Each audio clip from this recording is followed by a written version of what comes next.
the aspect of leadership, you know. I'm still kind of getting used to it, like getting repetitions in, like in the trainings that we have here of what an officer actually does. Because Okay. it's not always about the cool shit and whatever. Like, it's a lot of planning, a lot of just making sure everything's in check for missions and whatnot. Yep. And when I first, like, I'll give you a good example. Like when we started working on op orders, like the little op orders we got in ROTC, those are like little petty stuff. Like they were just very simple, very simple. Yep. Absolutely. And then when you come over to the real Army, and especially in armor school, that's known for like very, very, very detailed op orders, like I got exposed to that like last weekend. I was like, what the fuck is this shit? Like I was, but you know why, right? Right, because we're like scheme of maneuverment, so it's a lot of maneuvering too. How far can you travel in a day in an M1 Abrams? Man, not too far, because they gotta fill up damn near every. But you see what I'm saying? The number one constraint is gas, right? Right. So during first Desert Storm, they ran out of gas, right? Like they were at the far end of the supply chain, didn't have no gas. Exactly. A tank with no gas is a sitting target, bro. So like you like this is what people got to understand. And the reason I asked you that way is because the consequences for failure in combat are death. And M1 Abrams tank is like the mainstay of combat infantry stuff, right? And so you got a tank with no gas in it. And you sitting there, you playing the op order, and you didn't have gas resupply in there, and you knew it was gonna run out of gas, right? So hell yeah, it's detailed. Yep. So that's why I was like, man, this is real serious, like I knew it would be serious, but I never actually had hands-on to like an actual op order and like what it entails of. So it was just like a big shock at first. Okay, so let me ask you this: did you have combat as an enlisted dude? No. So when I enlisted, I followed my friend who was joining into the Guard, because he was like, oh, this like cool Army stuff, and I really didn't have too many aspirations after high school. Like I didn't apply to college or anything. I didn't know what I was really gonna do, and like a sports guy, but I wasn't gonna play sports in college, obviously, because I never applied at that point.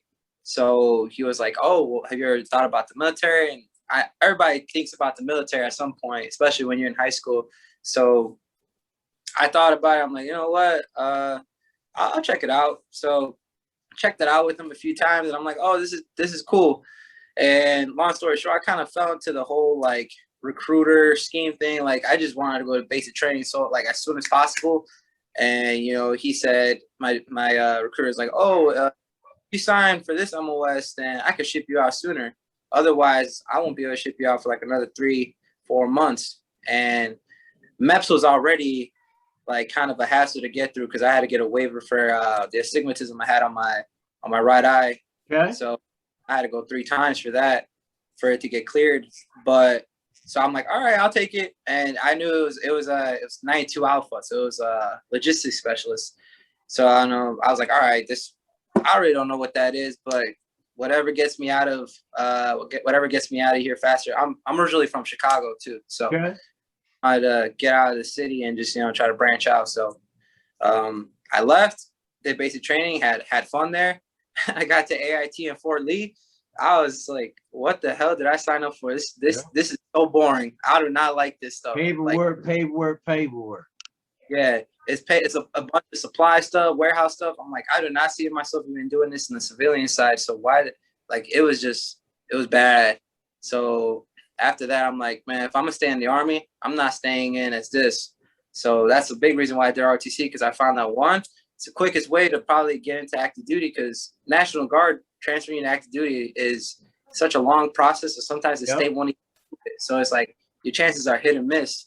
And the second, I heard that I could, try to get a different branch while getting active duty through these different commissioning sources. So I'm like, okay, I'm gonna just do that. So where'd you go to college at? Western Illinois University. Okay. Yep. Good stuff, man. Like this is gonna be like, I'm glad we shot this in video. I just didn't call you, because this is the kind of stuff folks need to hear, right? Like I got all these kids with college degrees trying to like go enlisted, and I'm telling them like, look, that ain't the answer, partner. That ain't the answer. You prime example, right? You used it to get out of Chicago and you know, whatever situation you had growing up, and now you like you got in the Army. First thing you said was like, oh hell no, I'm gonna go bang this degree out and come back as an officer, right? Right. So what sports you do in high school? So main ones I did was track and football. Okay. Okay. All right, my dude already hit me back. He said hit him up.